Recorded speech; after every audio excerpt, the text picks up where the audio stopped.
আসসালামু আলাইকুম। আগেকার দিনে ঘোড়া ব্যবহার করত রাজা পীরেরা। তো রাজারা ব্যবহার করত এক জায়গা থেকে আরেক জায়গায় আরোহণের জন্য, এবং তার রাষ্ট্রদূতেরা বিভিন্ন রাষ্ট্রীয় কাজের জন্য ঘোড়া ব্যবহার করত। কিন্তু বর্তমান সময়ে দেখেন ঘোড়ার ব্যবহার হচ্ছে জমি চাষে, জমি থেকে ধান বহনের কাজে। এটি আসলে অনেক কষ্টসাধ্য, যা ঘোড়ার জন্য অনেক কষ্ট হয়ে যায়। আমি এখন আপনাদের দেখাবো যে কি কষ্টর সাথে তারা, দেখেন এই হচ্ছে যে ঘোড়ার পিঠে ধান বহন করে নিয়ে যাচ্ছে। দেখেন ঘোড়ার গাড়ি নিয়ে চলে আসছে।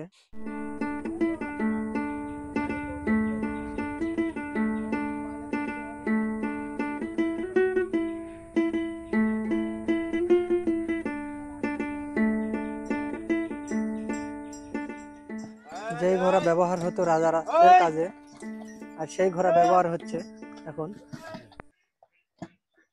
বর্তমানে চাষাদের কাজে।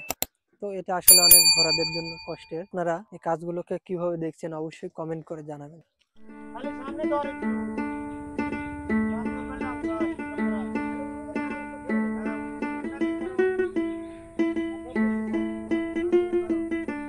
দেখেন ঘোড়া এখানে আটকে গেছে, কারণ এখানে অনেক উঁচুতে উঠতে হয়। এটা অনেক কষ্টসাধ্য হলেও তারপরেও কিন্তু কষ্ট করে উঠতেছে। এখানে পিছনে দুইজন পিছন থেকে ধাক্কা দিয়েছে, তারপর কিন্তু উঠতে পারলো ঘোড়া।